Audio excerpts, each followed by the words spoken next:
9 a.m. I'll call the August 16th, 2016 Wright County Board meeting to order. We'll begin with the Pledge of Allegiance. I pledge allegiance to the flag of the United States of America and to the republic for which it stands, one nation under God, indivisible, with liberty and justice for all.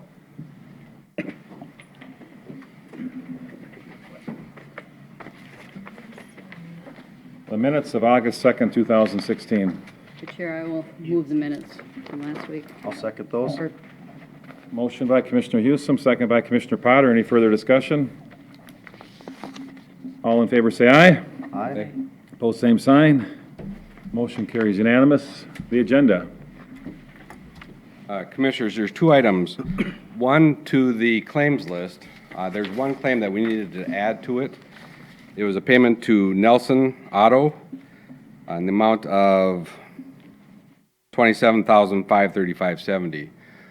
We received that bill late, and we needed to pay that to avoid any penalties. So we went ahead and paid that. So I'm adding that to your list of bills to approve. This one I know you're proving behind the fact, but if you'd please add that to that list. Okay, so that's added to C1 then. Right. The second item is just a regular, my timed items, just a heads up of the recount that we're providing this week, so. Okay, so you're putting that under, Item 7 under Bob's. yeah, item 7 under Bob, okay. A7. Anything else? With that, Mr. Chair, I'll make a motion to approve the agenda. I'll second it. Motion by Commissioner Potter, second by Commissioner Delyden. Any further discussion? If not, all in favor say aye. Aye. Opposed, same sign. Motion carries unanimous.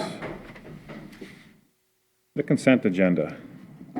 I guess I wouldn't mind removing EE for just a little discussion. E1E. Anybody else have anything they'd like to remove?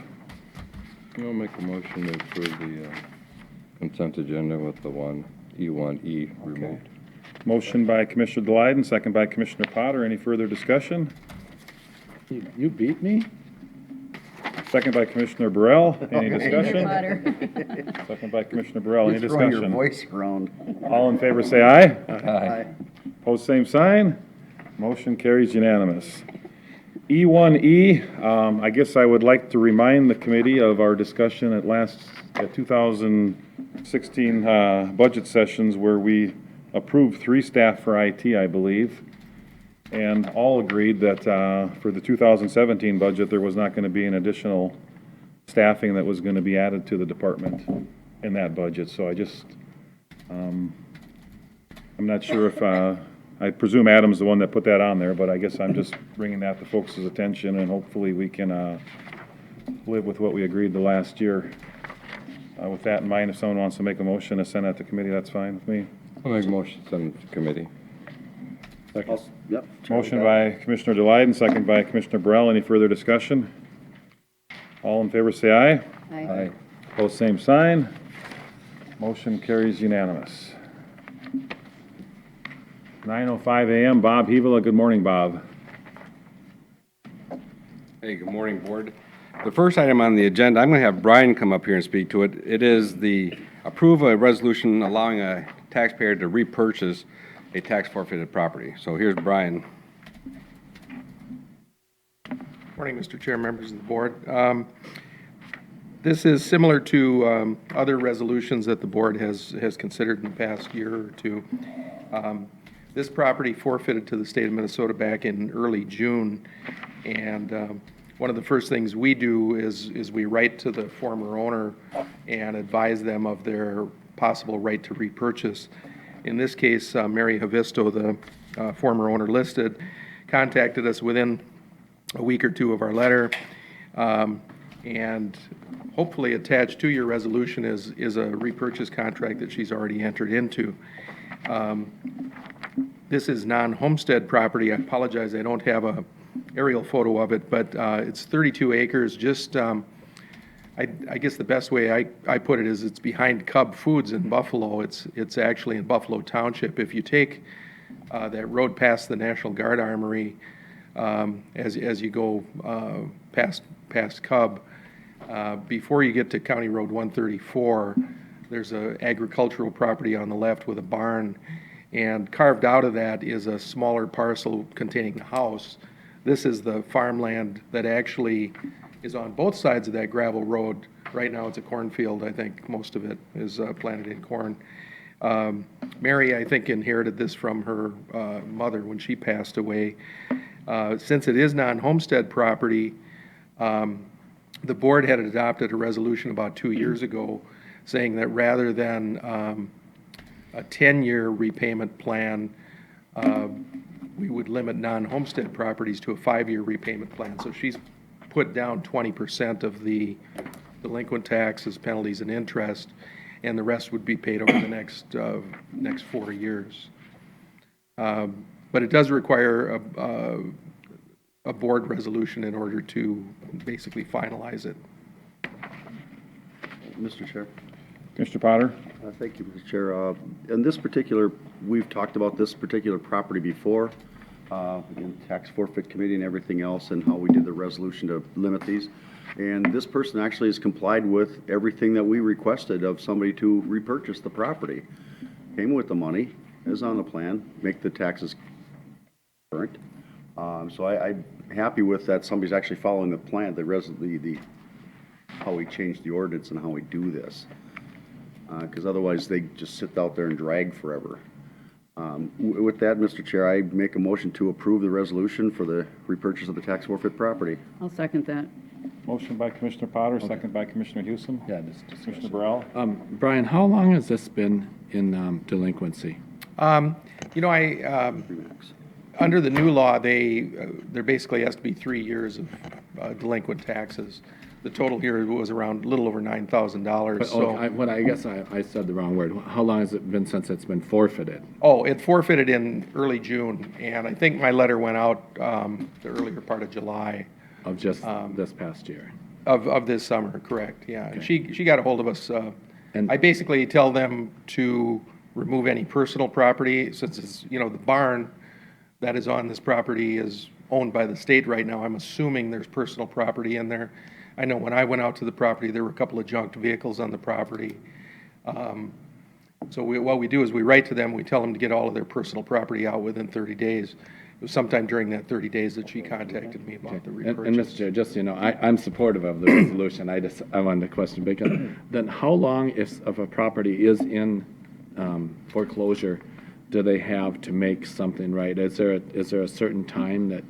Mr. Chair, Commissioner Burrell, that's a good question. For homestead property, it's kind of open-ended. If it was your home that you lost to forfeiture, you could repurchase that 3 years later if no one else had bought it from the state or from a public And auction. I In the don't know if meantime, you know where I'm going. Well, I'm thinking but- about a property up in Cokato. that I okay, think- but for this non-homestead property, Yeah. it's 1 year from the date of forfeiture, so she would have to repurchase by June of next year. In the meantime, we have the possibility, I mean, we could have put this on the public auction list, but the law kind of favors at least giving the previous owner the chance to repurchase. Okay. So, and on this property here in Cokato, I know you're familiar with it, there was some things with the title, whether it was homestead or not, and if they could get that worked out to where it was back to homestead, then they could maybe do something as far as like this, or? Mr. Chair, on the property, and Commissioner Burrell, on the property you're talking about, I think the 1 year has expired, and that was non-homestead at the time of forfeiture. So it makes it, I'll talk to you about yeah, it some other time. it makes it a lot tougher. Brian, how long ago did this person inherit the property? You know, I Was that part of the reason it went in the forfeiture, that there was some confusion associated with the inheritance, or? Mr. Chair, I don't think so. I show a deed in 2006 as part of the probate of the will, and I think at some point after that, the owner got behind. So she's, I think, owned it sole ownership for the last 10 years. Is it being farmed? It's rented out. 'Cause I would think rent payment would be far exceed these payments for the taxes, so. Okay, Just a roll call, or? yeah. Do we have a motion already? Yes, you. Motion made. Okay, roll call vote, Commissioner Burrell? Aye. Aye. Aye. Aye. Aye. Resolution carries unanimous. Thank you.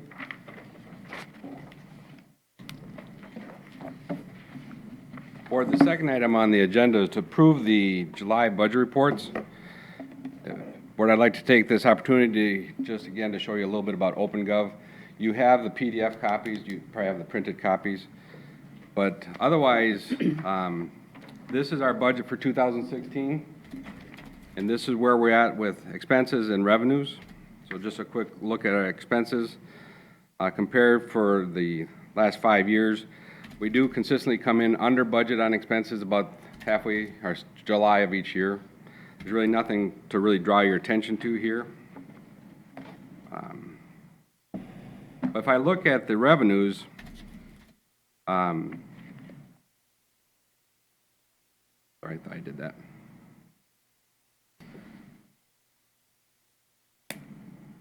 Revenues, there's a few things I wanted to draw your attention to, and they tie to the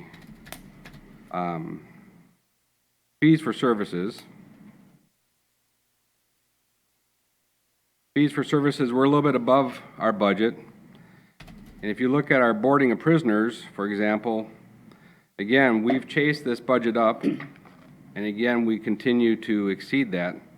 That's something that we do take into account when we set our next year's budgets. But, you know, when I come in here and I talk about how we're doing this year, I think it's kind of nice to give you a visual for the last 5 years.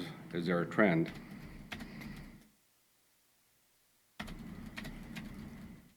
The other revenue I want to draw your attention to is the fact that our earnings on our investments. And if you remember, Board, our policy is that as I buy investments, if I buy a big coupon, I'm paying a premium for it, so I need to write off premiums and purchase accrued interest. Right now, at 7/12 of the year, that's our prorated budget. We're way above that. I have yet to write off that premium and purchase accrued interest. So it looks like we're doing very well. The other one that drew my attention to when I looked at the revenues was our intergovernmental revenue. It seemed to be under budget. When I looked at our intergovernmental revenue, and I see that police state aid doesn't really show up, and historically, we don't get that until the end of the year. So intergovernmental revenue by July is usually under budget. And the last one I wanted to show you For 53 revenue and 56. was under expenses. And if I look at, Everything combined? That's the whole everything, thing? that's the Yeah. whole. And the big difference between down 3%, not getting second half taxes. if I look at services and charges, I go to more.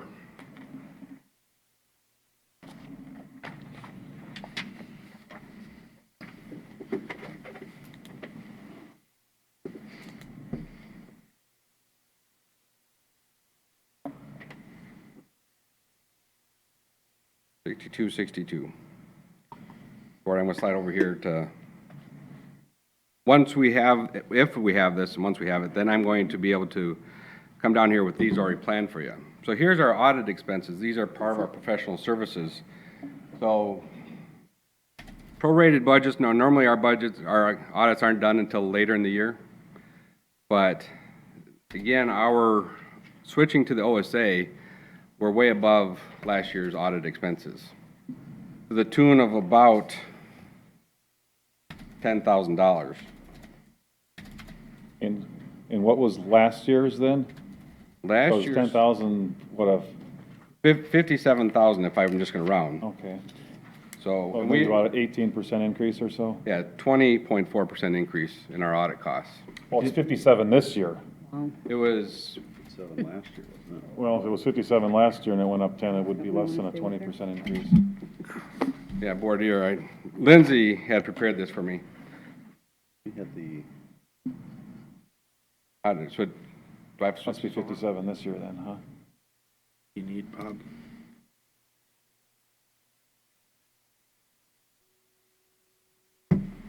Elmo not like Bob. Go to the Elmo, Bob? We're on speaking terms. There you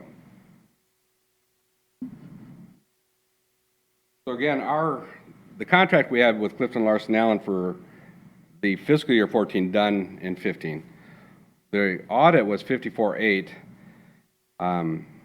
This year, for audit purposes, we spent $60,000. Okay. Their 54.8 included single audit as well. So you almost have to add in the 7,715 to the 60. So we spent 67,768 on that, on the audit part of it. The other thing Lindsay drew our attention to is, remember, the OSA did our audit this year. And whether Clifton Larson Allen does our audit, the state auditors get a chance to review it. So this year, the state auditors did our audit, and then they reviewed their presentation of our audit. And our desk review went from $1,080 to $2,200. We thought that was kind of funny, that it would cost us more to do that. So total cost. Which suggests to us that the team didn't do as well because the people that do the follow-up work had to do twice as much work. Yeah, that could be that could be an answer. Interesting. Compilation to slap our financial statements together. One of the nice things, me having Lindsay here, is we're going to do our own financial statements here out. So just adding those two across, you're talking about a total bill of $61,580 last year, to a bill of $74,168. That's a 20.4% increase in audit costs, and we don't have our final bill from the state auditors. So, again, visually I saw that professional services had gone up, drilled down into it, and I'm able to look at some things that we have to look at. The other one, sorry, and I should have done this right away, is on revenues.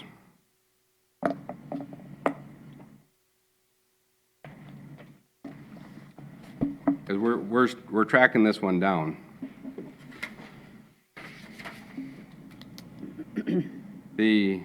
Graphically, move this off, you see that top yellow bar? This top yellow bar here, that's our prorated budget. Here's where we are with actual. That's state aid regular construction. So we're at 84% of our construction budget expenditures. I anticipated to see at least 84% of our revenues. So we're tracking this down with Virgil and Patsy to find out, are we behind on billing for regular construction revenue? So, Board, I think overall we're doing quite well, but this is more of a visual of the budget than just handing you those budget books. So I'll ask you to approve the July guidelines. Is there a motion to approve the July revenue and expenditure guidelines? So moved.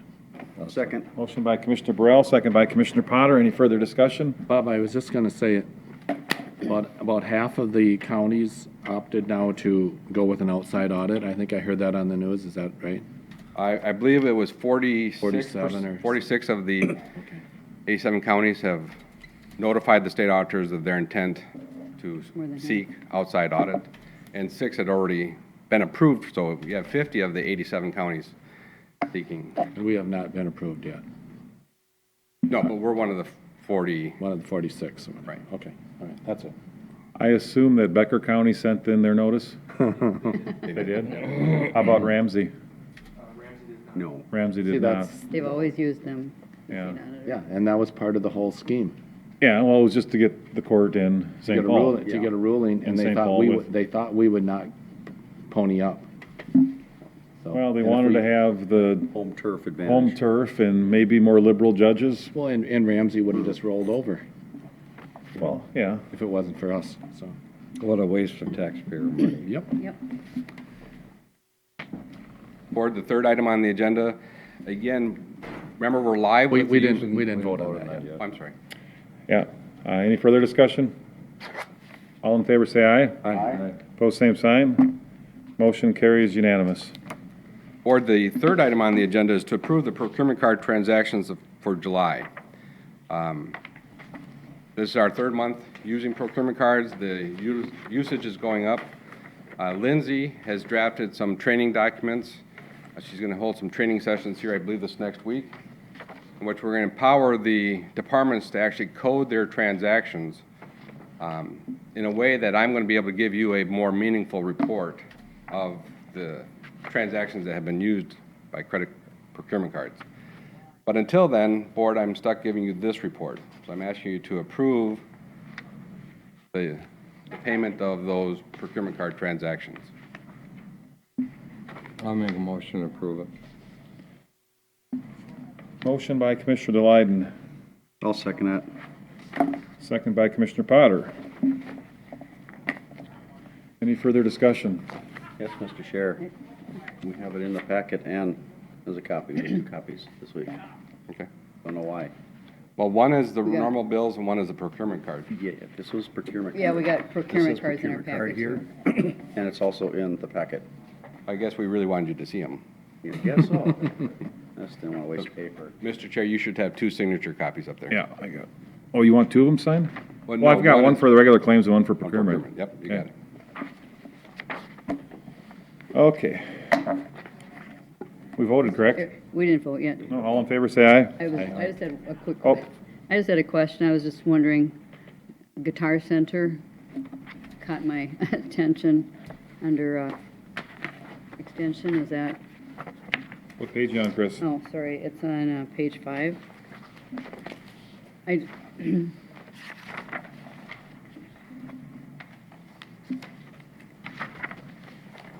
Yeah, do you have the specific item purchased on that sheet then, right, Bob?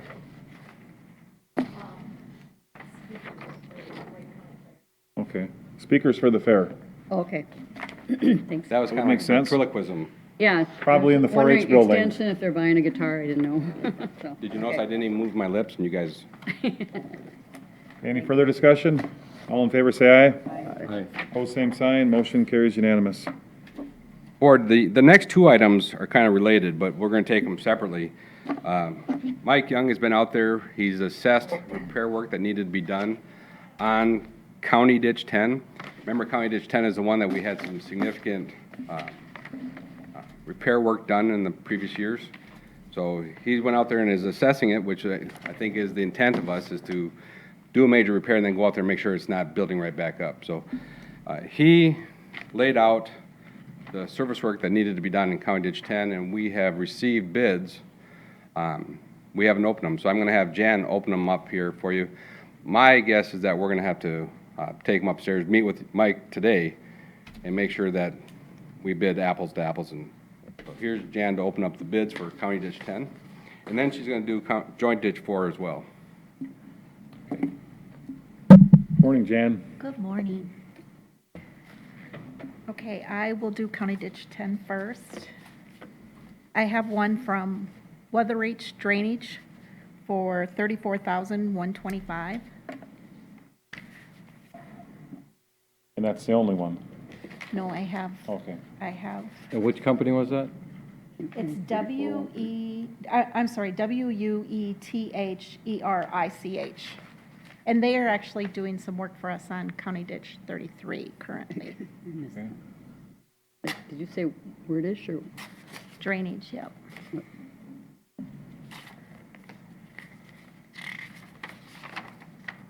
This is Van Heuveln, Heuveln, and this is for $21,000.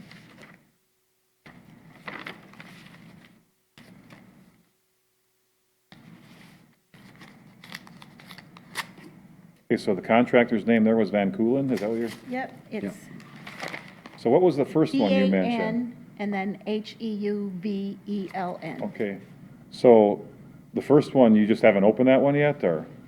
The first one that I gave you actually was emailed to me Okay, instead of mailed. okay, or so we're gonna get dropped back to that one.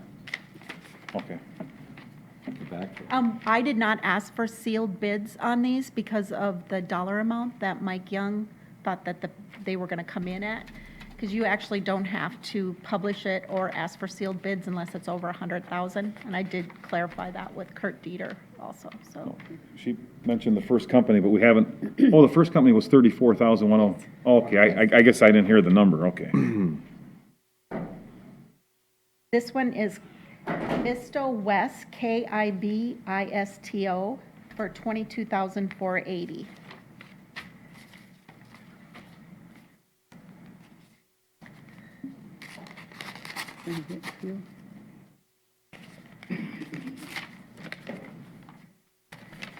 And the last one, or this one is Consolidated Land Care. And I am trying to see where his amount is at. 15,400. Where are they out of, Jim? They are out of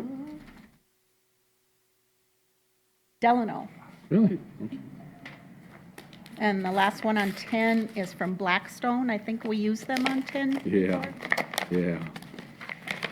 This will be 92,800. And, See if I'm wrong. oh boy. Theirs comes in at 72,550. Charlie, you were pretty close. So board, if I can emphasize, you see the bouncing of those bids, so we need to make sure that we have apples to Right, apples here. So yeah, that's, So somebody bid 15,000 and someone else bid 72,000 to do the same job. And Mr. Chair, I want to point something out. This was a learning curve on ditch 10. It's in my district. The Houston, when they spec'd that out, they spec'd it out so there were only two Is it Houston or contractors. Wink? Wink. That was Wink. Wink that did the that. engineering. Anyway, they spec'd it out, so there were only two bidders in the whole state that could have taken the project on and finished it in that time, instead of segmenting it out and getting local contractors involved. So that was a learning curve, and it unfortunately was a costly one for us, so. Jan, Yes. now, this was just noticed in the paper, did we reach out to the, a lot of the ones that have done work for us, like File Excavating and J.L. Schmitz Right, and Sons, and, what I did was I sent them all of our vendors that we have okay, on file, that we've done business with in the past. I sent them hard copies Okay. of the bid specs and when they were due. And then Mike Young actually came up with a couple that he had met that were interested, and so I sent them. okay, so And added them to our list. our traditional bidders just haven't been bidding the last few projects then? Right. Okay, Dude never bid on this one either? Pardon? Dude, the one that's doing 14, they never bid on it? No. Okay. okay, and then we've got, ditch 4 then. Okay. JD4, and that's actually Carver County, that's the lead on that, but they approved Mike to go ahead and get bids and hire a contractor. And so then I did send them information also and said that if they wanted to send it to any of their vendors, they could do so. And I pretty much got the same vendors that bid on this one as did CD10. So Weatheridge Drainage again came in at 15,435 on JD4. And who was that one? Weatheridge, Oh, okay.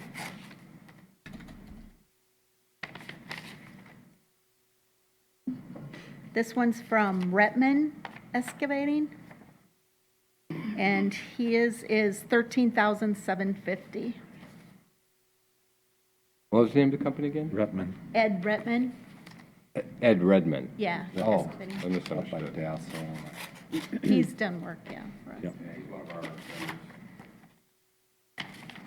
Yep. This one is Consolidated Land Care again, and their bid is 17,900.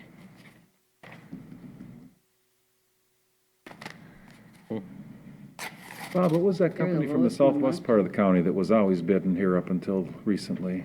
Consolidated was the lowest. No, Well, yeah, Morris. I did not hear anything from them, no.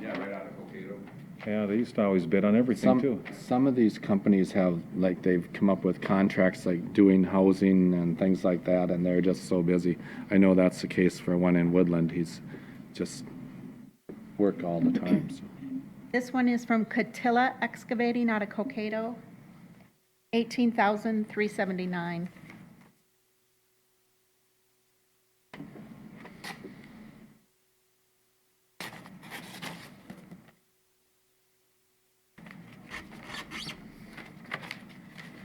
Van Heuvelin again, 17,500.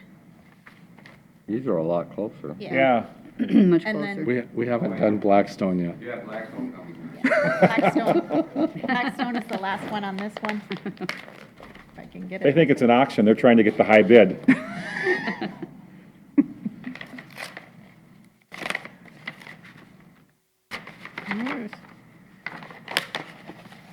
You want to make a guess? 52,800. 38. Blackstone came in at 44,550. And that is, They split the difference between you two guys. So board, those were the bids that we had received.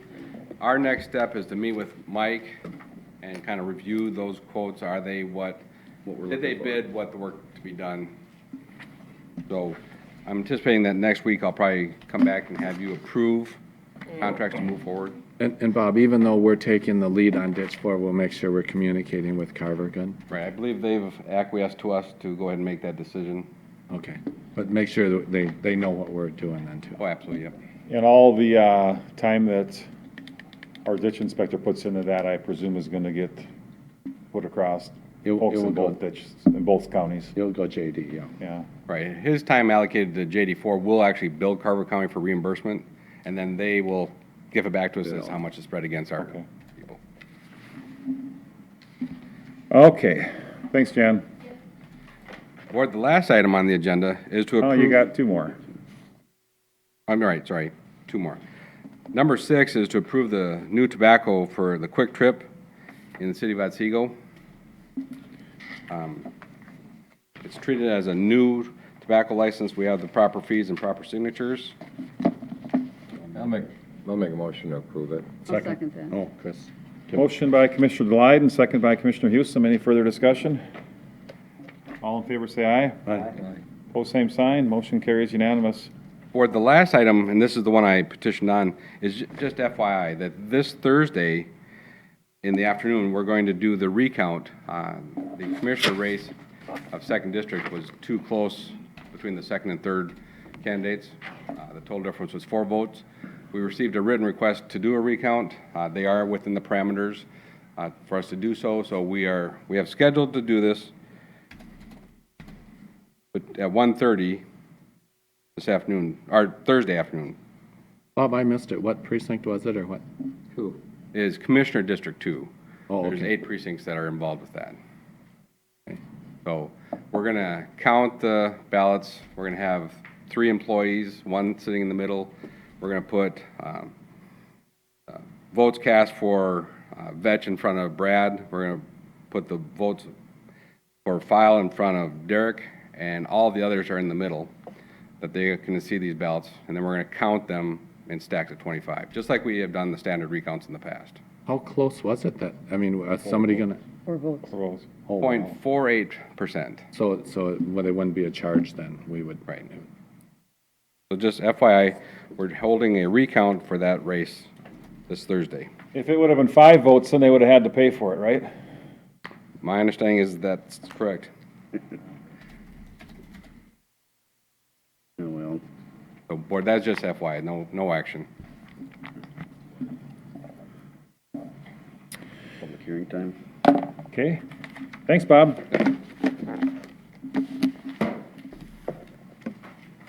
It is shortly after 9:30, so Virgil, you didn't have anywhere you had to get to right away, did you? Okay. Because I know usually you're over there watching us on the computer screen anyhow, texting to your friends that are in the meeting, so now you can just text to them while you're here. Yeah. Okay. Okay, we've got a public hearing at 9:30 a.m. relative to the amendments to the supportive care ordinance. Greg, you're going to start that, so at this time, we'll start the public hearing. Thank you, Mr. Chair. I can kind of summarize what is before you in ordinance amendment number 16-4. These are amendments to the Wright County Restated and Revised Code dealing with supportive care, mainly Chapter 30. This board had a committee of the whole meeting and recommended that we go forward with this process of changing the ordinance. What's changing here is not really anything substantive-wise as far as what we've been doing since this ordinance was first adopted. What's changing here is how Health and Human Services goes through their assessment process. The old ordinance dealt with an antiquated system of doing an assessment that was quite lengthy on their part, and this now changes over to an assessment of need and just kind of clarifies what happens in the procedure, and also made some name changes since I believe it used to be it used to be, I think, the county, is it just Human Services? And now it's Health and Human Services. So we made that name change as well in the ordinance. So open for any questions from the board. Otherwise, I guess this is a public hearing. You can have public comment. So Greg, I notice a lot of the cities in my district are opting out of the supportive care thing. Is that basically what we're doing at the county then too, or? That is the second and third item on this agenda request. Yes. Okay, just before we go to the public, I'm just kind of going through the stuff Charlie mentioned from the townships. One talked about a 90-day they're looking at. What else? We didn't have any overriding message from any of the local governments that I seen in here. Did you, Greg? No, In fact, because I Rockford Township agreed with it. think the only thing City of that anybody Cocato's gonna do suggested something. change then was from 60 to 90 days. Is that correct? That's it. Okay, and that was just one one local government township. unit, okay. At this time, then, we will open this meeting up to the public. Would anybody wish to speak on this issue?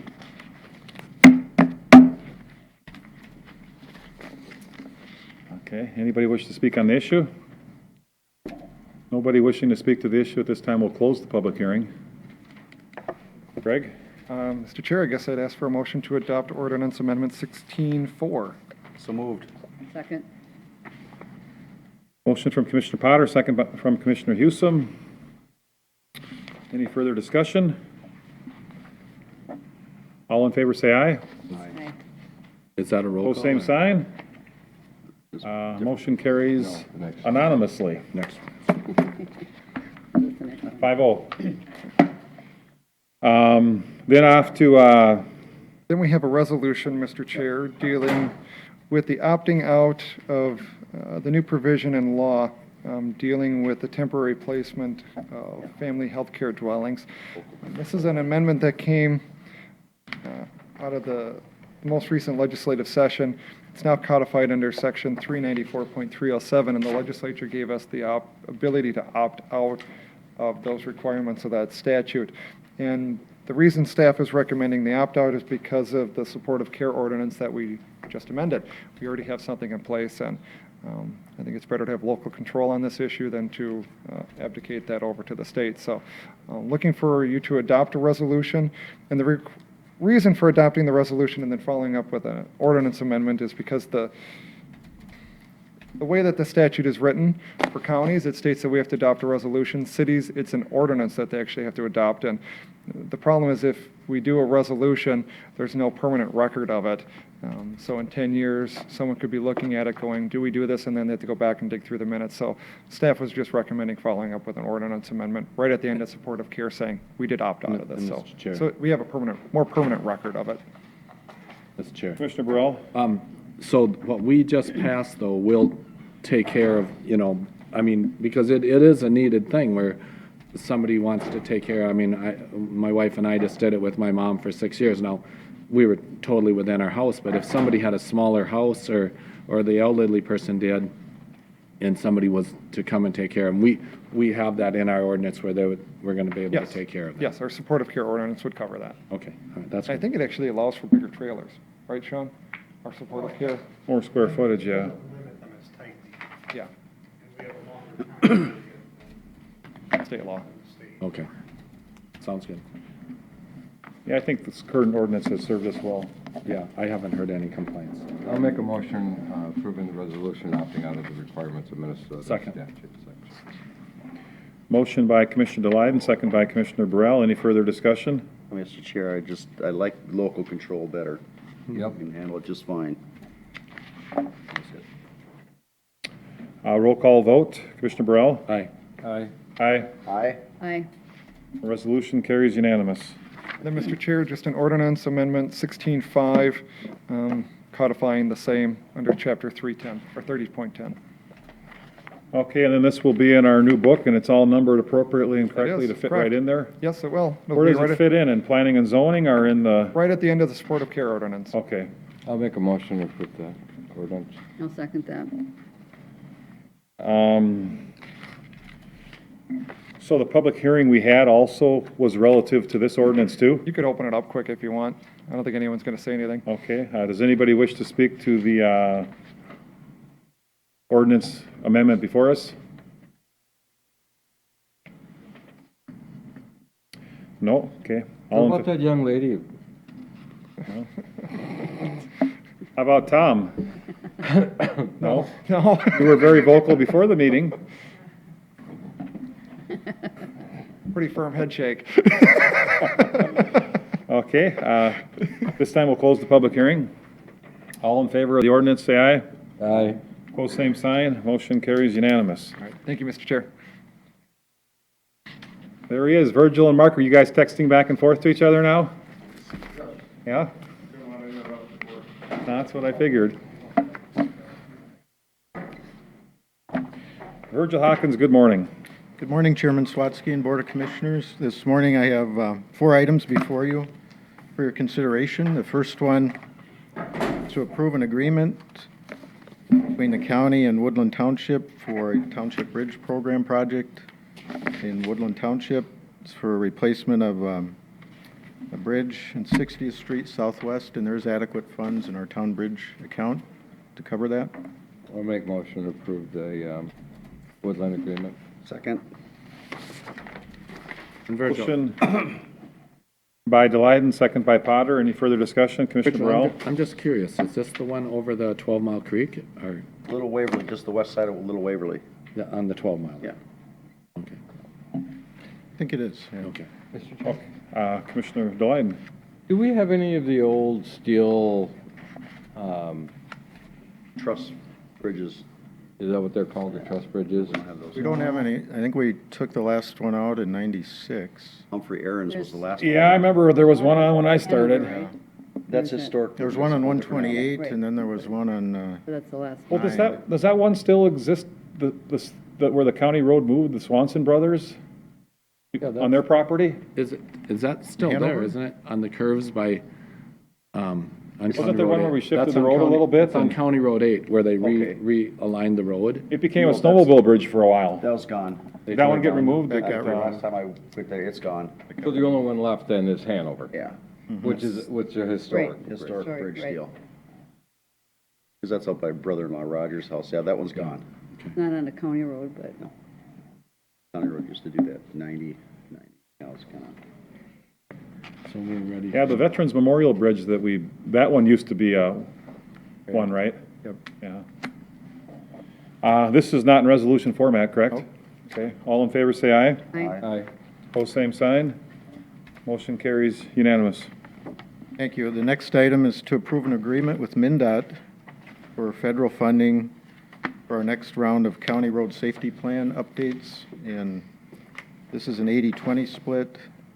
The estimated $100,000 cost for the plan would be 80% federal funds, and then we would budget $20,000 of local funds. And do you have plans for this currently? We're budgeting it for next year to fund, and this was our safety plan that was done 7 years ago. And we've kind of done all the projects that was so-called low-hanging fruit, street lighting, some turn lanes, chevron signing, and these are system-wide, low-cost safety improvements for the most part. But now, we've done a lot of those, so this next round, we'd be doing more like, we applied for the roundabout funding currently that's getting built for, on 35, and we got 600,000 for that. It wasn't in this plan, but things like that would be in the next round, so it'd be very beneficial.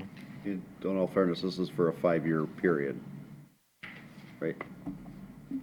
This agreement?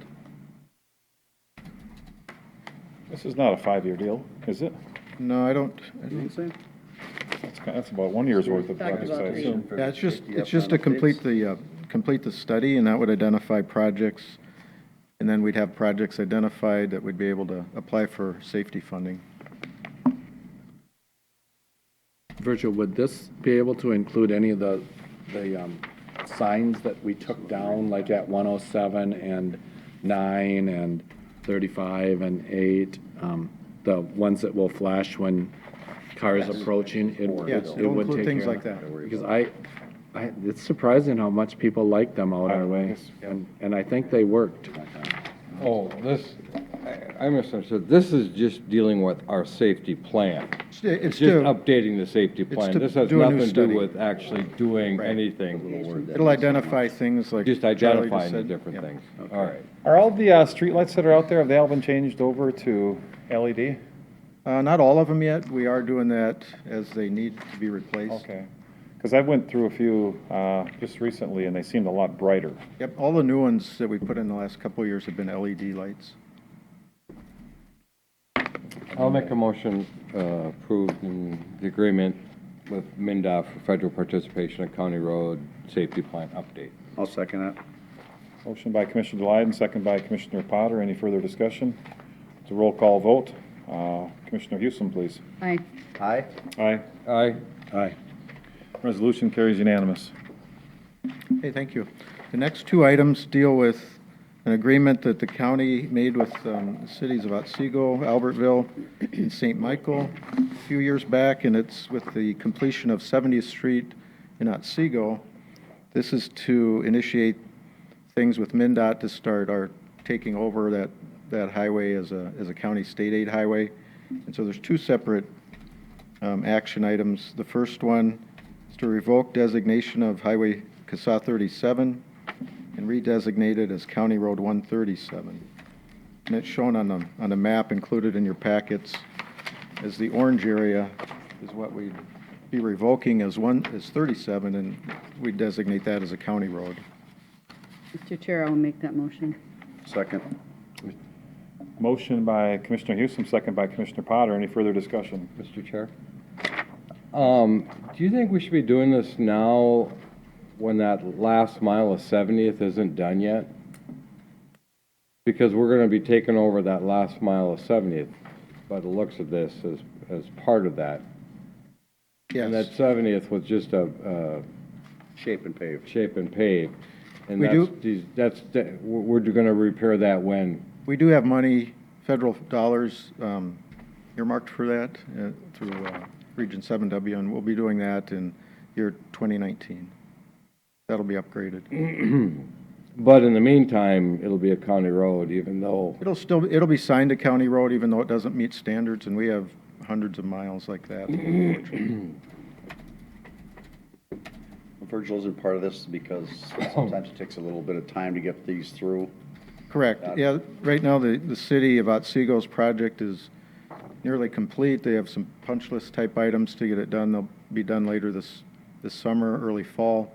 But it takes MinDOT a few months to get this through the paperwork channels to get it approved. And we'd like to, when they're done and it's acceptable for us to take over, we'd like to post the signs. and then I'm assuming the state will be changing the signs on Highway 101 then? Correct.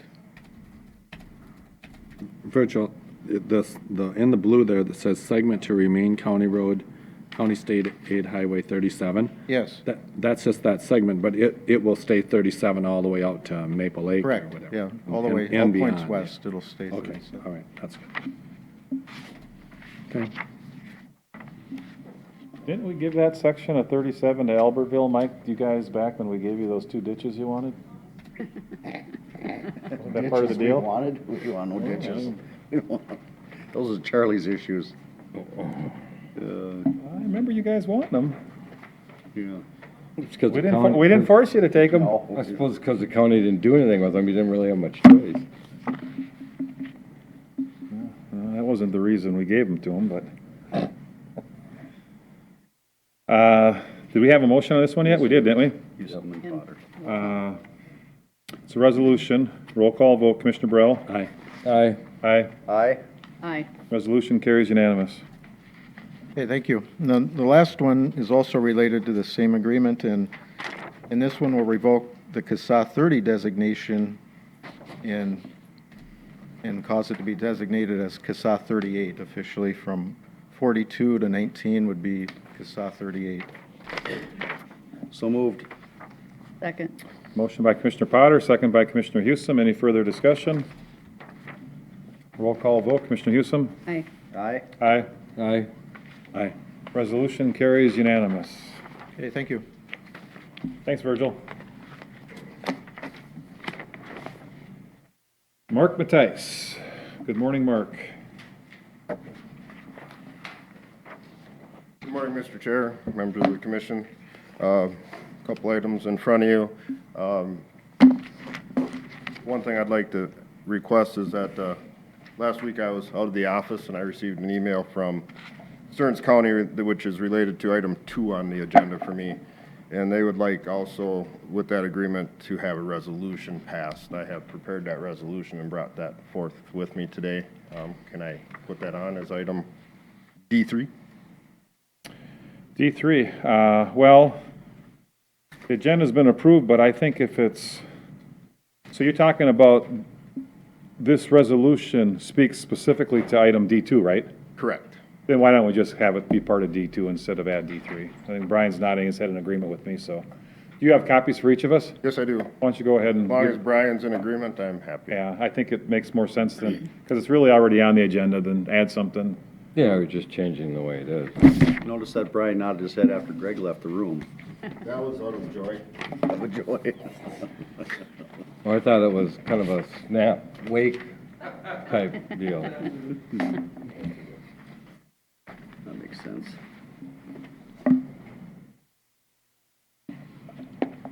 Thank you. First item of business is our Park Commission meeting in July. The Park Commission is recommending approval to host the annual waterfall hunt for disabled veterans at Robert Nye Regional Park on Saturday, October 8th. Being that it's a program we've done in the past, however, it does take board authorization to do that because we are in violation of our own ordinances, firing of hunting and firearms.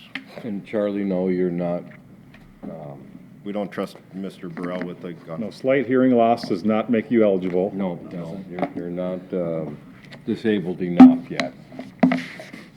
Yeah, and I know I don't need to talk anybody into supporting this, because I'm sure there's a large amount of support for this, but I've been there a couple times, and last year in particular, I was eating with a couple of the vets, and these are vets who are missing limbs and whatnot, and over in Iraq, and as one of them indicated to me, if not for this event, he'd never get to go hunting again.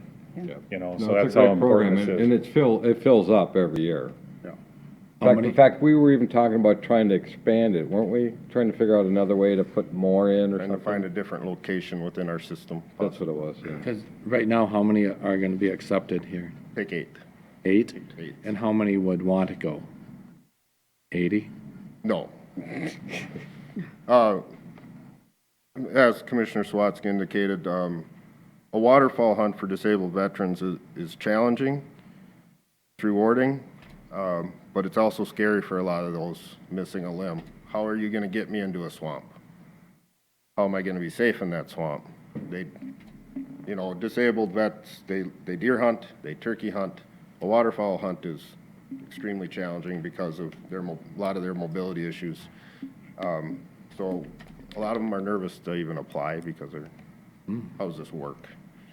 But you have a pheasant hunt too, I think. We right? do not. You don't? Oh, Pheasants Forever is our partner oh, okay. for a waterfowl hunt. Maybe that's Can you, what I- maybe as long as you mention them, we've got a number of partners, can you? Pheasants Them all Forever, Pheasants Forever is our main partner, and then Hasty Silver Creek Sportsman's Club is also a very big partner. They put on an afternoon lunch and trap shoot for all participants. So they do a pork chop feed.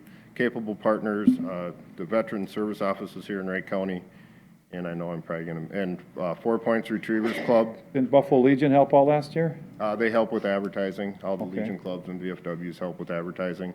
4 Points Retrievers Club, the North American Hunting Retrievers Association. Yeah, you get how many dogs out there every year? We have groups of 2 hunters, so 4 blinds, and we'll get 4 dogs. In the last few years, we've had the top point field trial dogs in the state of Minnesota that retrieve for these guys. Makes Pretty the hunt. impressive.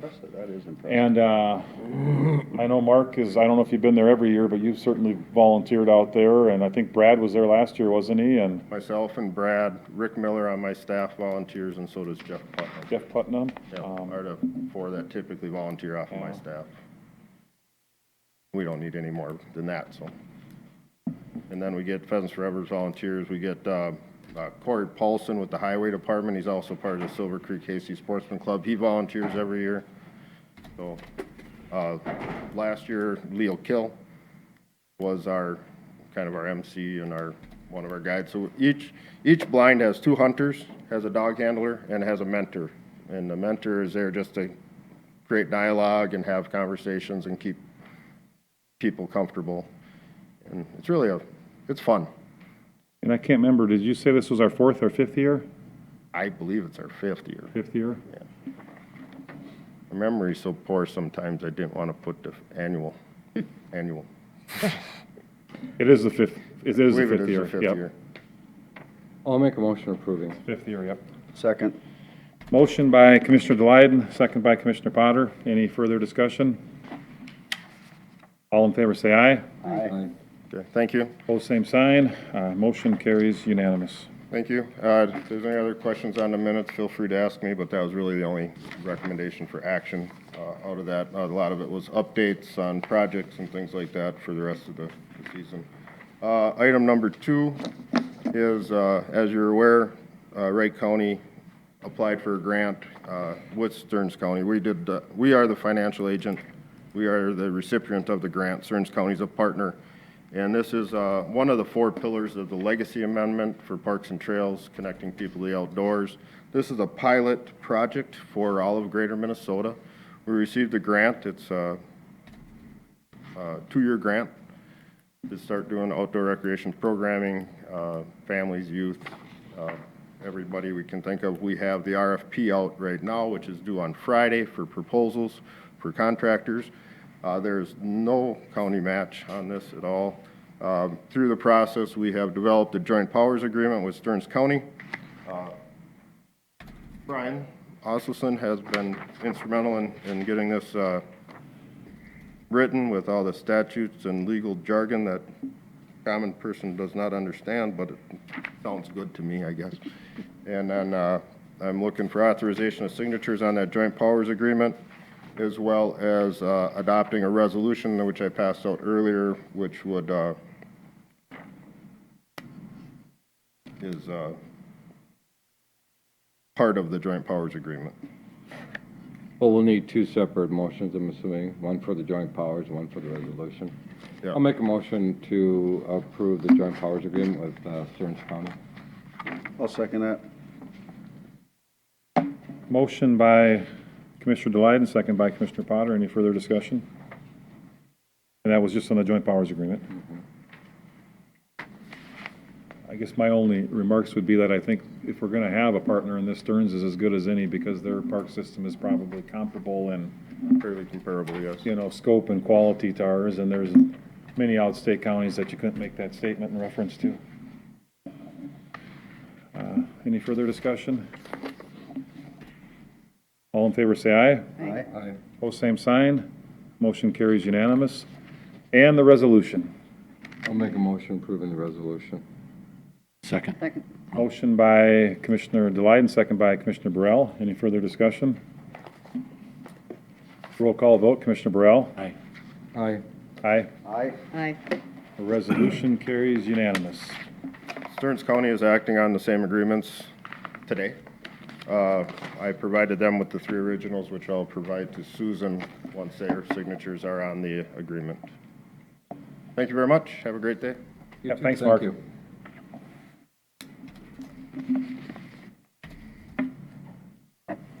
Greg Kreiser. Good morning again. Good morning, Mr. Chair, members of the board. Here to request funding on a bid that we received to remove brush and trees from the Mississippi River levee in Otsego. The bid came in with the Highway Department at $7,500.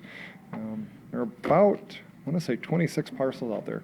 We have an extensive amount of brush out there, as Commissioner Dahlleiten can attest to, that we're looking to Yeah, have removed. and I've got some pictures here of the dike. One's looking north, one's looking south, if you guys want to look at it. This is the dike itself. Are we talking about, did we ever get that parcel we made an offer on and Yes, on the north one, yes. we own that? We own that. The brush Okay, is- okay. some Are the pretty good trees on size. that included in this? No. No, this is just on Okay. the dike itself. Well, I wish Virgil was still here, because I guess my question would be, why are all these trees on the dike? Because I can remember when we used to spray that, And so We trees didn't wouldn't spray grow it on for a it. period of time because we don't have easements to all the parcels. And the Corps of Engineers indicated to us that if we didn't have all the easements, that they would decommission this levee and it would be off the federal rolls. We subsequently did that and found out that, yeah, it takes an act of Congress to decommission this levee. So, Okay, but that has nothing to do with us going out and spraying it. We've got a prescriptive easement, I would say. We have a prescriptive easement because we've went out there and we've always done it, and we sprayed it. And now granted, I mean, I guess we didn't incur the cost of spraying, but my guess is that if we would have sprayed it for the last 15 years, it probably wouldn't have, I don't know how much it would have cost, 7,500, 500 a year, I don't know, but I think you need to ask Virgil if he plans on spraying it next year, then if we're gonna We do do. all this work. we will be. And if they treat, like they said they're going to, if they treat the stumps with like a Garland 4, or there's some other chemicals, that stuff actually really works. I cut down some trees along a fence line and I coated them and they never grew anything back. Because I can remember being out there in the early 90s and there really wasn't anything growing on there because we sprayed it. I don't, I know since I've been on the board, nothing's been done. And that's because we didn't have ownership of that, or easements Well, that were again, recorded. once you do stuff for a certain period of time, that, Yeah, but a lot of these properties are torn, so that doesn't apply. well, Yeah, well, the thing is, Corps of Engineers tend to have their own rules, and if they've given you bad advice or bad anything, you just don't want to start picking a fight with them people. the Corps has got nothing to do with easement What I or can lack tell of you is easement. that, what I can tell the board is don't ever agree with the Corps of Engineers to maintain a levee system because it's something that'll be placed on your back that'll never be taken away. Nobody had a choice at the time. No, but you don't want to do this again. If somebody wouldn't have agreed to do it, they never would have got built. Yeah. And that land would be in Sherburne County right now instead of Wright County. Because the river wasn't would have going, cut it the off, river wasn't yeah. cut through there, and No. But the Corps of Engineers comes in, they dump a bunch of dirt, and then they say, good luck to you for the rest of time. They'll tell you how to maintain it, but they won't support you in maintaining it. yeah. They were also having problems with erosion here. I don't know if you can see that. Is that right before the stones? Yeah. Oh, I've been out And there. it's really getting bad. Yeah. It's starting to, so. No, it needs to be, we talked about it years back and Yeah, tried to, we're working on now, trying to get it corrected. Because we're also having issues, and Mark left already, But but if we're you also ask me, having there- issues at the park too. yeah. I mean, there might have to be a little, I don't know if there should be a little private money involved in Oh, that there- too, because no, there some will people be. need to be assessed because that dike is protecting them. And if you don't fix what you got there, the dike itself will be eroding and, because at some point it's gonna get behind that dike, but. And we got issues like that in the city of Monticello too, where, someone's gonna have to do something and it's gonna have to take some private, people are gonna have to put a little of their own money in there too. I'll make motion to approve the funding to remove the brush and trees. Line 100 professional, Under Lee? 100 professional services was the 100 recommendation. Professional services? I think it's a pretty good price that we've gotten when you. Well, if it looks like that from one end to the other, I would agree. Yeah. it is. Yeah. Although, are they actually gonna go down there and hand cut it, or are they just gonna spray it and then come, or what are they gonna They're do? removing everything. They're So actually have to removing. hand cut or machine Because what would cut. happen if you just went and sprayed it and let it take care of itself? You'd have a bunch of trees standing up, Yeah, but these No trees leaves on aren't, it? how tall are they? 12, 15 feet? Oh, Yeah, some of them are. 6 to 8 feet, How big? about that round. Pat, I Some think are pretty you good size. would use a lot less, lot of chemical to do that. Well, and maybe they just need to take the big ones out and spray the rest of them, but. Yeah. And that's probably what they'll do. But either way, it's gonna get taken care of, and then from then on, it'll continue to be taken care of. Because, I mean, you can't exactly work real easily on a bank that's like that. With riprap. I mean, we don't want them doing more damage to the bank than good. Move, displacing those rocks, because they were placed in there in a spot, and. Okay, We have a all in second? favor, say aye. Did we get a second? Yeah. Oh, did you? Okay, I'll second that. second by Potter. Any further discussion? All in favor, say aye. Aye. Pose same Thank you. sign. Motion carries unanimous.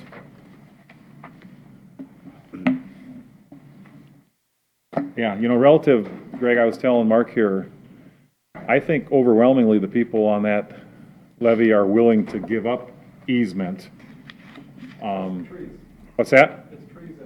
Yeah, I know, but give up easement to have somebody help maintain that, and I guess if people aren't willing to give it up, then we buy it from all of them, we just turn around and assess it back.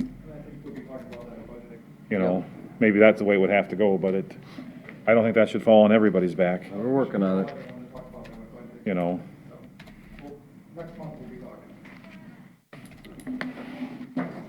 Okay, here. Items for consideration, committee minutes. Building committee. Who wants it, Mark or Mike? You want it, Mark? Go ahead, Mike. All right, thank you very much. That's so kind of you. I'll say good things about you in Anytime. church. Okay, I'll Anytime. give you these certificates. Okay. Building committee met on August 10th. Members present, Potter, Delyden, Kelly, others present, Wilczek, Hatfield, Stevens, and Hoffman. The first item that we discussed was courtroom bench remodel designs. We had the letter from Judge McPherson. I won't go through all. Basically, it was courtrooms 1, 2, and 5 we were looking at, discussed among the clerk's bench remodeling. And they did going through the thing, we had the Monica Trumper go through and Judge McPherson go through what in the clerk's bench they want to do. Was it courtroom 1 or 2? Was that with that closet? They decided not to do the clerk's bench and change it around because room 1, because the witness would be too close to the judge and there are issues with problems with that. So they're going to leave that one alone. So that's going to lower that price. That scope, what was that, $19,500 on that particular issue, so that'll be off that. The recommendation was continue forward with the project, completing work as courtrooms 2 and 5 with reduction in scope. We had a price not to exceed $60,000, so that'll be probably closer to $40,000, which it'll actually come in at. The next item was the modification to Health and Human Services Room 127, which is in the northeast part of the building. The back was considered conference room, whatever it's called, back there. The putting in the north emergency exit door and the movable partition. The partition project is awaiting delivery of the material, expected to be 4 to 5 weeks it'll be in. It's an update only, there's no recommendation. That was a project in progress. The next is the annex bathroom, which is located over in this part of the building, which we got an update on the status of the architect's work, color schemes. In fact, we had Commissioner Hewsome help us with the color schemes because it was just, we wanted a woman's touch to what's going on and what colors do you think work better together. I mean, they all look good to me, but they just wanted another opinion. Option A was selected. This preferred color and material arrangement. Thank you, Commissioner Hewsome, for that. The recommendation is from Delighted was to keep moving forward and present the drawings when they're finished. The annex bathroom will probably be a project going on in 2017, not 2016, because I think site improvements, we're getting close to that budget. Mike, once that starts, what, do they have an estimated time? Like, will it take 3 weeks? Will it take, a month or? I'm figuring probably about a month. Yeah. Okay. I Probably mean, close. because I'm just thinking that's something that's a very Yeah, it's very- used bathroom. We don't want to be without it for any longer than we have to, so. No, I think, we could probably even haul in some outdoor biffies, right alongside there in the hallway. If that'll make you happy. Okay, the item number 4 was the Public Works Deferred Maintenance and Remodel. Wilczek provided an update on the status of the architect work, consulting work modifications. Going through the flat roof, general is in okay condition. It was determined that we could probably get 3 to 4 more years of useful life out of that before replacing it, so that part will be put on hold. We'll concentrate on the administration part and get that. One of the challenges with the existing administration part of that building was the HVAC and the thermal breaks and everything else there, all the problems that's been in there. Thermal breaks on the windows. And the thermal breaks on the windows, correct. Thank you for correcting that. It was determined that it would be beneficial for Wright County to enlist the help of an engineer to help us find out what exactly we're looking at before we start digging into it. Instead of compounding the mistake with another mistake, let's get to the real truth, what's going on there. With the LS engineers, there are a lump sum of $2,000 to complete this engineering scope of the work. We discussed the proposals, Commissioner Delight and I discussed the proposals and option to complete or not. Ultimately, it was determined that important to complete the work is understand our next step. That's why this is kind of important to us. The latest architectural design from Nelson was remodeling with the interior to meet all the codes, because we had a drawing from Steve Job in there, but now we have to make sure, does this meet all the state statutes? Does this meet fire, exit, safety, everything else there? To be added to one of the two doors needed a code compliance. There was a lot of different discussions on where to put different things, and it was ultimately determined not to spend a whole lot of money on an extra exit door on the south end, because that would real problematic. Even the building maintenance people said it'd be a nightmare for them. The recommendation by Potter and Delighted was to move forward the engineering analysis of the structural support and continue with architectural work to create the construction bid documents for the building. So this is still ongoing, but we need that $2,000 engineering piece to find out exactly what we're looking at. Yeah, theoretically, at the current time, they're thinking the windows are gonna need to be replaced out there. And they're trying to figure out in the roof whether or not we tear the roof off completely, or whether or not we're able to put another layer of plywood down because it's not connected like it's supposed to be. There's a lot of little symptoms in there that by themselves, they're not bad, but you put them all together, it's a problem. So the next item up, number 5, is the compost facility storm damage repair. And going through you've seen those pictures from before and what's going on even there in the packet today. We'll check, submit a report, the report by MCIT and Tim Dollar reviewing it. TKDA was the engineer on the project in the first place, and they're the only ones that are going to be touching this or looking at this, because the rest of them don't want to deal with somebody else's work. They were given the estimates to replace the wall system overhead doors at $109,000 and the roof at $140,000. I did get the word from an employee out there that Craig that works out there said it was $250,000 to fix that. So their estimates are coming in right. We haven't got that official word yet, but that's what we're looking at coming in there. So that's from a contractor that actually gave a bid, is that what you're saying, or? I believe that's from. Because someone's gonna have to bid that in a sealed bid. Correct, but that was estimates coming in that's it's gonna be in that neighborhood. Like this says it's $150,000 or $250,000 in that neighborhood to do that, and that was with Al Wilczek and Tim Dahl and them all going out there, and so it's kind of comparative with what they estimated before it was going to be, because they were still looking at what the notes on the estimate, but they all went out there again and looked at it. The question was about could we use the fine treatments building, and at this point it was determined that just it wasn't worth wasting money on that until we get this step taken care of. What are we going to do with this building? It's still a work in progress. Yeah, that fine treatment building, that would be interesting, because my guess is the equipment inside was placed in, and then the structure was built around it with the big I-beams and stuff, so. That's what it looks like to me, too. Because what's inside of it, I mean, there's not much room to walk around the equipment inside. It's tight. So I don't know if those I-beams are right down into the ground, or if they're bolted to something, if they're bolted to like pillars, but, and plus, there's not that many square feet there in the first place. I mean, if it was empty, it would be fine, but it might be a lot of effort for very Well, little that's the space. thing, it would have to get empty in order to be able to utilize it Oh, for recycling. but even emptied, it's not that large of a No, but building. it would be large enough Yeah, so for the recycling part of we it. could try to. But you'd have see to look all at the options. construction to see, like I say, you might have to take it half Yeah, down. and- to- and we- Need that yeah, building and for some recycling. It's all up in the air right now. Until we hear from MCIT, Yeah. we have no idea. Yeah, it still is, just wait till we fully understand the financial impacts and everything else, we're still waiting on more information on that. Ironically, the same wind that took down those walls made for a very busy operation out there at that same site for a number of weeks, because Yeah.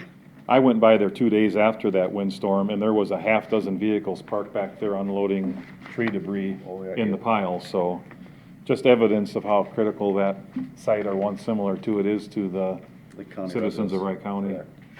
That was Well, noted also. since a lot of cities don't have a compost site or a place where people can put their trees and stuff like that. Like over where we live in Otsego, Albertville, and St. Michael, we all have areas where we Yeah. can put damaged There's trees also- and stuff like that and branches down. Well, and if you don't live in a city, then you almost certainly don't unless you burn on your own property, if you got enough land for that. So it was, like Commissioner Slosky said, it was busy after that storm. That brush was piling up and they had to use the loader to push it back to, because people tend to not stack it real nice. It kind of drop, as quick drop as they can go out of there to make it a problem. Anyway, the gist of that, you get the gist of what the building committee did. With that, I'll make a motion to approve the minutes and the recommendations that were in there. Motion by Potter, Second. second by Delight. Any further discussion? All in favor, say aye. Aye. Same sign. Motion carries unanimous. As long as we touch briefly on courts remodel, did those dates get, for tours, get Yeah, ran out there at all? Do we have anything there? don't have anything concrete. We are still looking at August 18th as a date to tour, probably Pine County, August 18th, this August, Thursday. this Thursday. I know I touched base with Monica regarding that, late yesterday again. So hold that if possible, and then we're looking at potentially going on a long trip, to Polk on September 19th. Okay. So when are we gonna know about the 18th? Because that's getting pretty close. It could be sitting in my email right now. Okay. No, she was working on that. Otherwise, it'll be into September, potentially that afternoon of the 21st. We're looking, of course, the RFP will be back into responses by September 12th. So we're looking at holding interviews for the firms that have responded on the 22nd of September, towards the middle of the day. So you might want to make note of that too on your calendar, the September 22nd date. Okay. And if Thanks, we're Lou. not able to make the 19th work for a long trip, I believe the 29th of September was also a day that we had a good amount of availability. So Okay. will be one of those 2 days. Okay. Committee of the Whole, Commissioner Glyden, please. Committee of the Whole met on August 2nd. All the commissioners were present, along with Coordinator Kelly and Assistant Coordinator Virgin. Strategic planning was discussed, and we had talked a draft letter to send to all the department heads regarding leadership team meetings and the technology projects. And then the letter was going to be sent out. Current mission statement and the 3 proposed options were reviewed. The board members came to consensus that they preferred option 3. Wright County will provide its citizens with responsive government and quality services in a fiscal responsible manner through innovation, leadership, and dedication. And there'll be more about that later in the future. We've got 5 strategic goal plans that we've talked about. Number 1, to continue providing quality public services with limited resources. So we talked about how we're going to implement that plan and how we're going to deal with all that sort of stuff. Next meeting is scheduled for August 22nd. The recommendation was to adopt the new mission statement. And again, we currently have a mission statement. This just kind of compacts it down a little bit, makes it a little bit easier to read. Again, the mission statement that we're recommending is Wright County will provide its citizens with responsive government, quality services in a fiscal responsible manner through innovation, leadership, and dedication. With that, I'll make a recommendation to approve the minutes. Second. Motion by Commissioner Glyden, second by Commissioner Burrell. Any further discussion? Not all in favor, say aye. Aye. Pose same sign. Motion carries unanimous. Commissioner Hewson, Ways and Means, please. Thank you, Mr. Chair. The Ways and Means Committee met on August 10th, 2016. Members present, Sawatsky, Hewson, Lee Kelly, and others present, Brian Asleson. And the subject was the conveyance of a parcel in Franklin Township. And Coordinator Kelly said that the county had received a 1/6 interest in a parcel of land in Franklin Township through the settlement of a will, and he was contacted by attorney Dick Grinley from Delano, who is representing the other owners with a shared interest in the parcel. Grinley inquired as to the county's plans for this parcel and asked if the county would be willing to convey or sell their partial interest in the property. Zawoski said if the will specified the reason, the interest in the parcel was conveyed to the county. Asselson didn't know, but he was going to talk with Attorney Grinley about that. Asselson said that there were a few ways the county's interest in the parcel could be handled. Zawoski felt the county would need to sell their interest in the property. Asselson had not spoken to the assessor's office as to the value of the property. He was going to gather this information before responding to Attorney Grinley.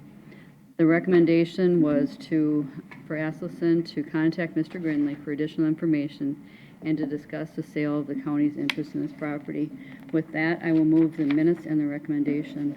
I'll second it. Motion by Huesum, second by Delyden. Any further discussion? I do. How many, is it like bare land or is it? It's a valuable piece of property, 80 acres of good farmland. Really? And And we've got a Buildings. six. We own 1/6 of it, so. the buildings aren't, Is it exactly 80 or close to 80? What was it? So they're telling me. So And- then who else, I mean, got the other, 5 siblings, siblings. 5 siblings.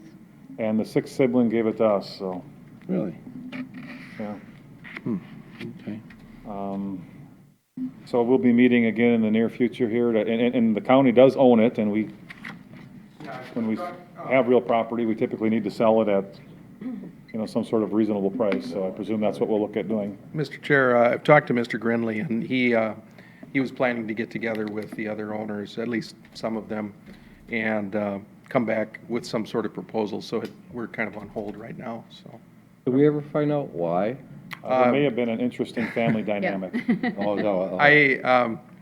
That was one of my questions to Mr. Grinley when I spoke with him, and he could only surmise. He said he thinks that the 5, I believe there were 6 daughters that inherited the property. 5 of the daughters get along, and 1 is estranged from the others, and so there may be some family dynamics at issue here. So be careful how you treat your siblings, because they may give their land to the county and create a problem for you later on. I don't have to worry You have about to that. buy it We back. don't have that kind of property in our family. Not a problem, huh? So, but anyhow, I would, you never were able to find out if there was any interest, relative to any specific project or goodwill. Public record of anything. Okay. Because it would be nice, this is a sizable contribution, and it would be nice to somehow recognize these 2 people after we receive it. Oh, yeah, for sure. Because I don't know what we figured it'd probably be, $80,000 or something like that, or, I don't know, in the ballpark of value. Is it on a river or anything, or is it just? It's not on the Crow, is it? No. Did we vote on this yet? All in favor, say aye. Aye. Opposed, same sign. Motion carries unanimous.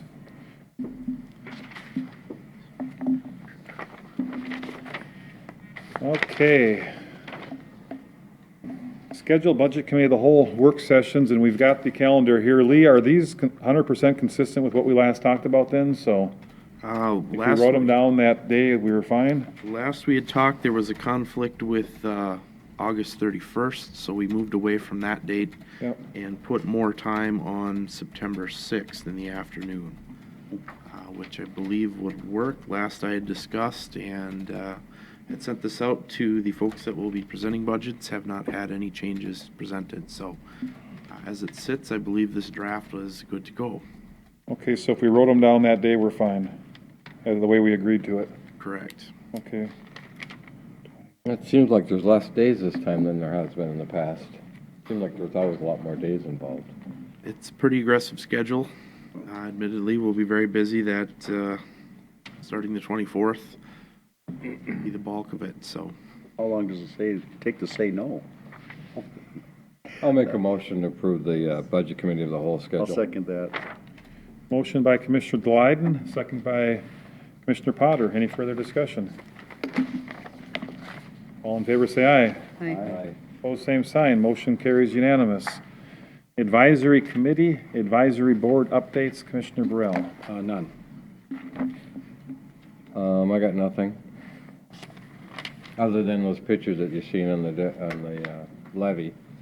And I appreciate you guys proceeding with getting that thing taken care of.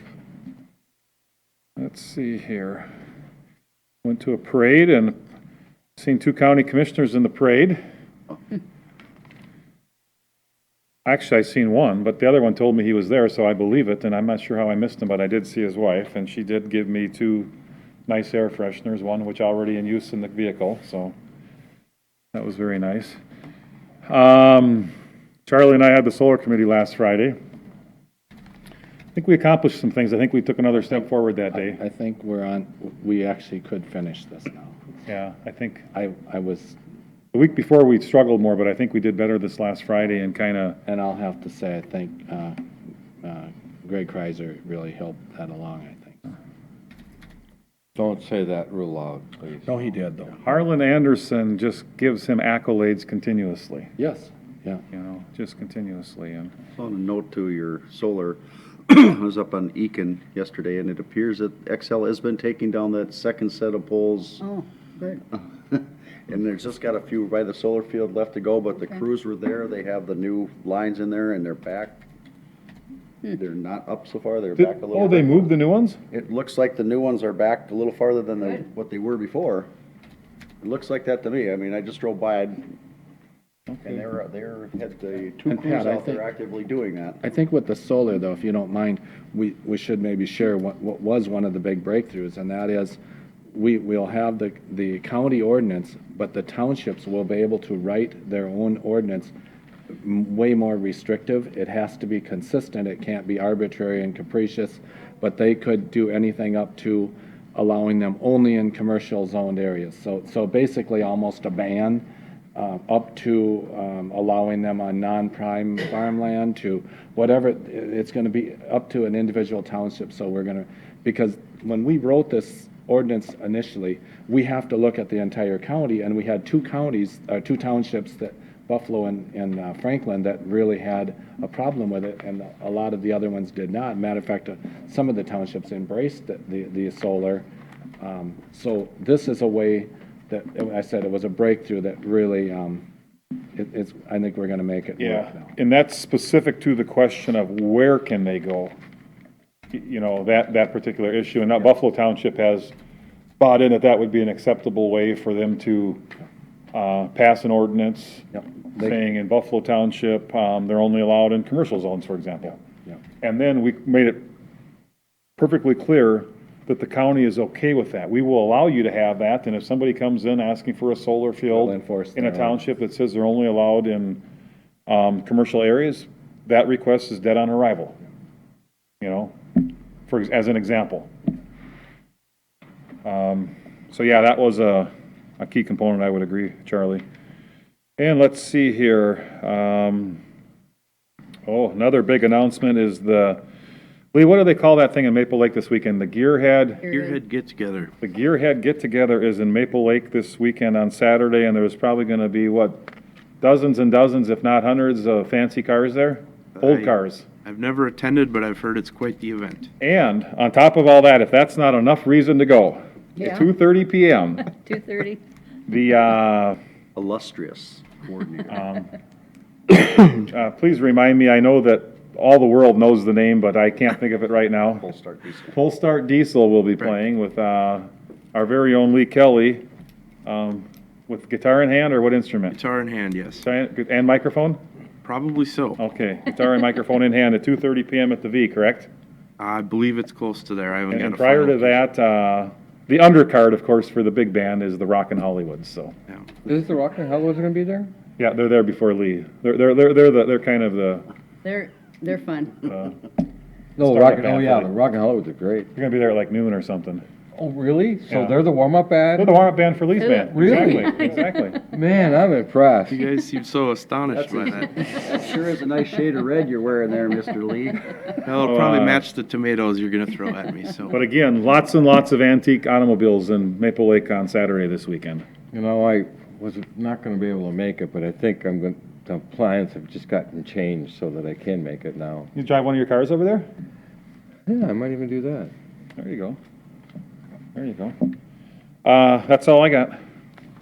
Oh, Charlie taking a Before second you go swing at it down here? there, I just should say that it's my anniversary today. Been married 13 years, still in, still, All so. right, Congratulations. congratulations. Great. And our condolences to Lynn. Absolutely. I'll pass that on. Hey, Mr. Mike? Chair.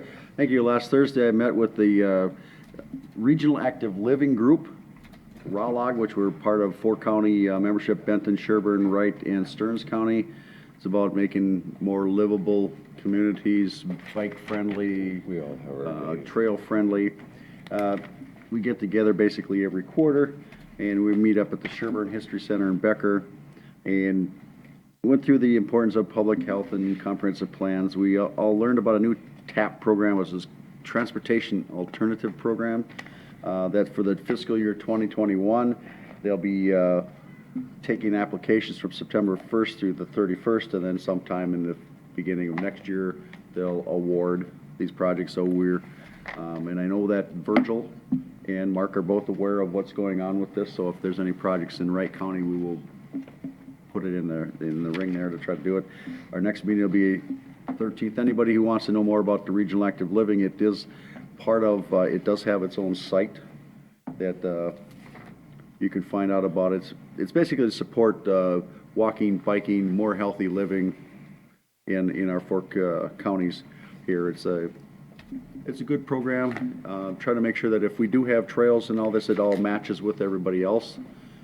The other counties, which is kind of nice. There was about a month ago, we approved that trail going from Carver County all the way up to Otsego, that Crow River Trail, participation in that. And this is another piece of the puzzle to help link all those together. Yeah, that was using 4 counties. 4 counties, yeah, so that was, but this'll still tie into those someday. This is a work in progress. It'll be a while before it's all done. Next item was the I-94 Coalition met on Thursday afternoon, so I get to run from Becker to Rogers real quick. Talked about the session update. Speaker Dowd has been meeting with Governor Dayton. The sticking point is the Southwest Light Rail still. I believe it's still going to be the sticking point all the way through the whole, if there is a special session. I was more optimistic about having one. Now I'm not, because they're both digging their heels in again. Did you read that article in the paper this weekend Which one? regarding that very issue, or maybe it was Friday? The CTIB one or the other? No, regarding the special session and the light rail. Well, yeah, it sounds to me like it's not gonna happen because both sides made a promise, and I guess if they keep it, it won't happen. Yeah, that's where it seems like it's going. That's what it looked like in the, You know? Yeah. Unless we're gonna get double speak from somebody. Well, I'd say, and then CTIB, County Transportation Investment Board, which is 5 of the metro counties, and one of them is opting out, Dakota County, and with Anoka County right on the heels of they want out too. oh, no, no. They haven't formally, officially said that, but they're leaning that way because they don't get the benefit of it. So there's a lot of behind-the-scenes scrambling of that. Yeah, that's right. The state legislatures were talking about disbanding it because they're the only ones that can do it, right? Disband it. Yeah, well, I guess if there's so everybody many drops different out. caveats within that thing. I think that's why your Carver County and Scott County didn't want in on it in the first place, because they saw that there was no benefit for them. And Commissioner Schuelke from Anoka said it best in the paper a week ago when he says the main beneficiaries is Hennepin and Ramsey County. Why are we in it? What are we getting out of it? They didn't want in on it because they were smarter. I would agree with that. They can read numbers and they can decipher them and realize that there's better value somewhere else. And I know Commissioner Egan down in Dakota County has been taking a lot of heat because he says after looking at the numbers, it's not worth it for us to be in it. Anyway, we also had an update with the Transportation Secretary event up in Duluth. We had I-94 Coalition, and they sent a contingent up there, a small contingent, to meet with Zelli and Mr. Fox from the feds on different events. Of course, it was in Duluth, so that meant that everything was Rick Nolan for the first 2 hours. And then after that, then they've managed to get a meeting with Mr. Fox and Zelli on their own, just 94, which was good because they didn't expect to get that. while they're aware of what's going on here, but whether anything happens, we got to see how the feds start doing things. The promising part is the FAST Act, which came in. There's a component of the fast lane of the FAST Act that's mostly do with freight corridors, which that helps 94 with that.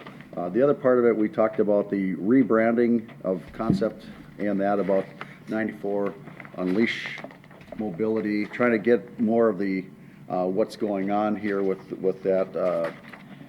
Updating from what we did the first Jamgram to get people going, get them to the second phase of this and how it goes. We got a couple different layouts on how to do it. I mean, one is more technical and one's more the visual, and it's probably going to be a hybrid between the two. It's a work in progress. You know, on Sundays, it used to always be backed up by 241 there. Yeah. And it doesn't seem to be backed up as much as it used to be. When it backs up, it clears out faster. Yeah, I mean, at 7 o'clock at night, I'd drive by there and it was backed up, and I haven't seen that this year. Even on a Friday night, I don't see it backed up like it used to be. It's like, say, when it does back up, it clears out quicker than it did before. I noticed that, but that's still a work in progress, and again, with a session update, we're not foreseeing anything going on this year. They're gonna wait until after the election, and then we'll see if they do anything next year. With that, Mr. Chair, that's all I had. Commissioner Newsom? I didn't have any advisory meetings, but if anyone got a chance to see the New London to New Brighton antique car run on Saturday, that's really, I mean, they've got over 100 cars, very rare ones. They had people from England and Canada and around the United States, and so I got an email from one of my friends who lives in the South, and she said, well, they're having the lunch break at Buffalo High School at noon, so you should, if you can. I told my husband you might stop by and say hello.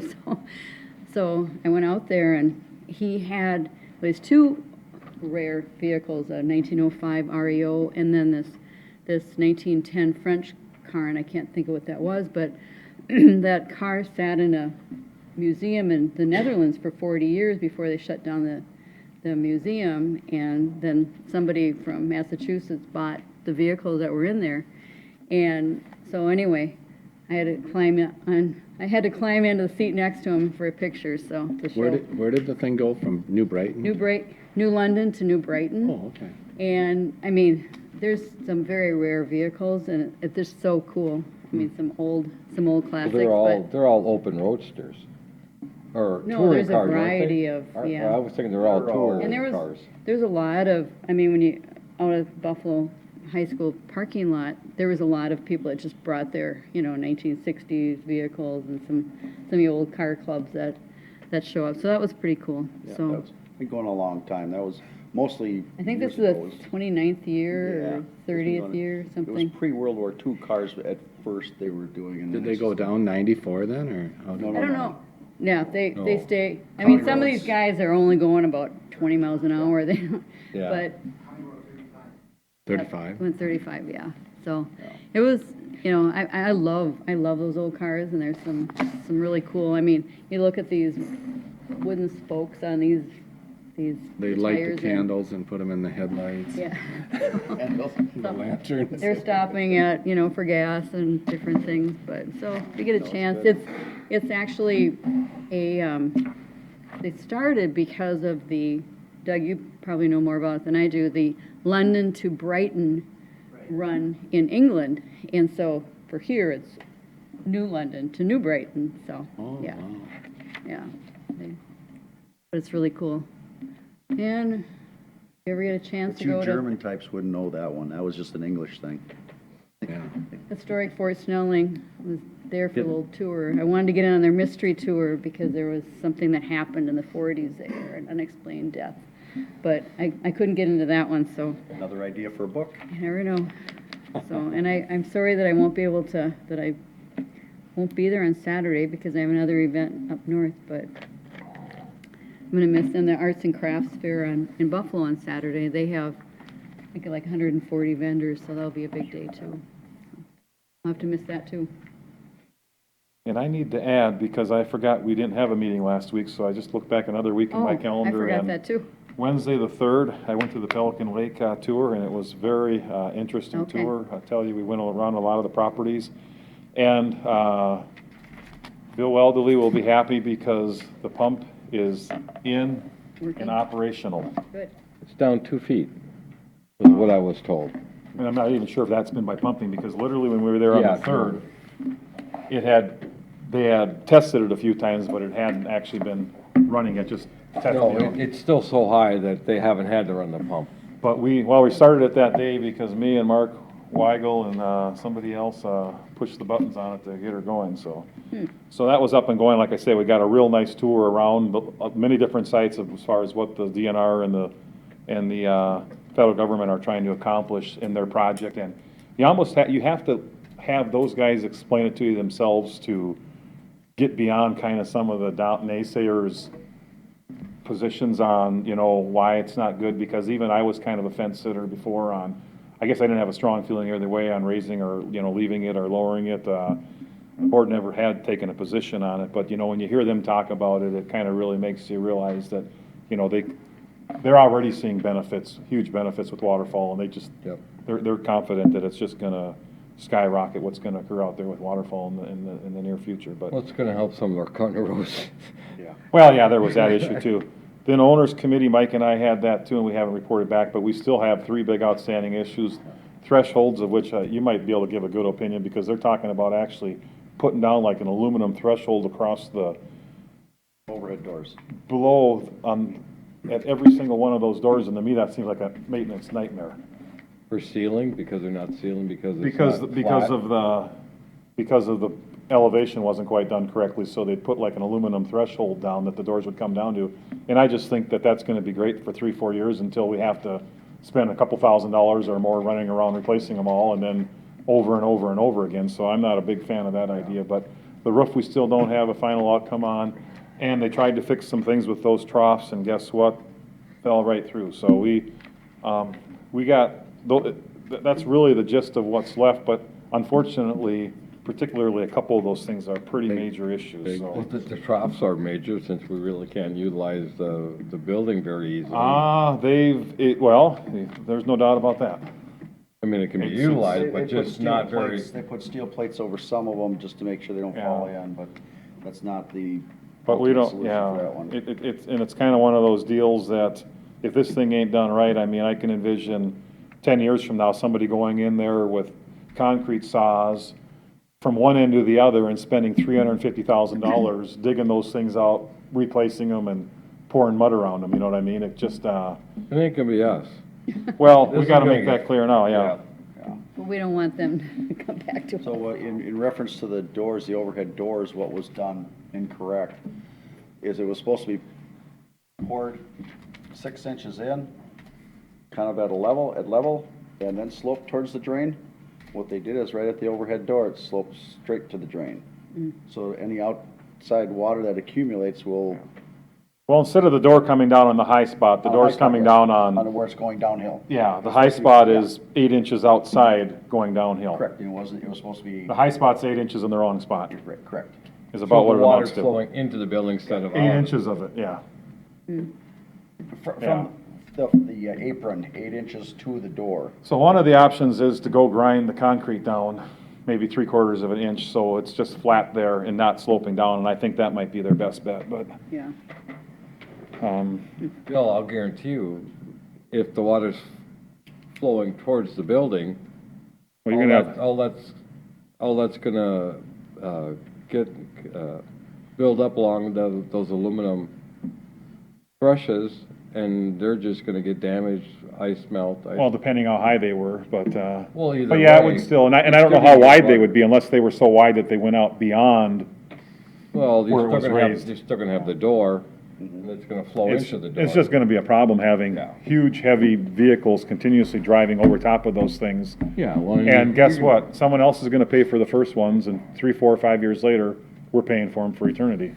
Correct. One of the other points on that owner's. So if Virgil's listening to us, I met with Virgil yesterday. we're not liking that idea. Just try to make sure that Ken Francis and the people that have these solutions actually have something for us next meeting. instead of coming there and kind of, oh, we don't have enough information right now. Well- We want to have information. What do you plan on doing? What are you going to try? They were gonna put one of those down on one of them, and if you remember, Mike, I kinda said, I don't like this idea. Yeah. I just think it's a problem. Well, it works today, but 3 years from now, I might have a headache. Okay, I mean, you don't have thresholds in yours, that's why I thought I'd bring it up in case you said, oh, I've got them and they're the greatest thing, but you just, concrete, right? Yeah. Okay. Yeah, but my buildings slope the way they're supposed to. Well, exactly, right. And I mean, the other thing is Is that not potentially all- they'd have to go out and saw cut and then you'd have all these joints where you don't necessarily want them and have to, I mean, that would be That's not our problem. not the best scenario. Well, Well, I no, want I them to take a mean, look, no, see. they. But then the only problem is then we have moisture getting in somewhere in gaps where you didn't Yeah. necessarily want them, and then you've got, No, they would just have to redo that whole section. well, no, that would be ginormous. I mean, ginormous, but, On the outside? yeah, I don't think there was anywhere where there was just a cut anywhere near there, that I think it'd be a problem, but. And then I should note, Wright Hennepin has the first, we would call larger scale solar field. I think it's pretty much more or less complete, so I don't know if folks here, if they'd like to take a tour of that or not, I think we could get Wright Hennepin over in Rockford Township. I don't know that it's actually functioning yet, but it's totally built and it's in the testing phase right now. So if everybody here thinks they'd be interested in touring it, I suggested to Steve from Wright Hennepin that he should throw out a date for the solar committee and see who wants to show up and see it, but. That and there's a huge one going up in Atwater. The poles are all in, they're just waiting to put the panels up now, I guess. So that will be up pretty quick, I'm gonna bet. That's huge. I mean, that's like maybe even 40 or 60 acres, so. You want to tour one, it's just Saco County, they've got that one that. They have that one. Susan, can you turn that camera on? It's 500 acres. Ian's? Yep, you got it, you don't have it on yet, do you? Okay, and then in the audience, online right now is my mom, my wife,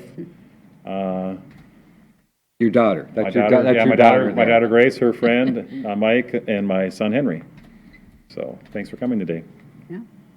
Anything else coming before the board? And they stayed awake. Oh, and by the way, that's Tom back over there, he's not related to me. And Doug? Although, sometimes some of the things he says to me suggests that, maybe we are, I don't know. Says some pretty crazy things.